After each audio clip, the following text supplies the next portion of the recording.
ətrafı bir rüşvətxorluq rəmzinə çevrilir Ermənistanda.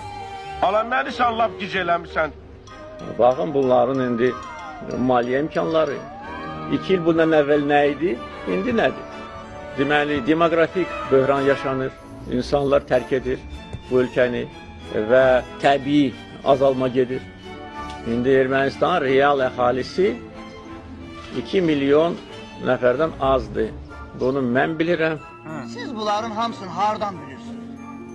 Ay kişi alim kimi bir şeydir. Yəni bunu da bilməyəcək. İndi bütün dünya bunu bilir.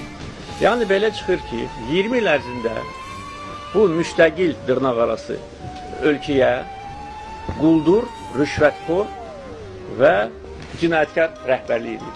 Heç bir vicdansız, alverçi bunu eləməzdi, sən elədin.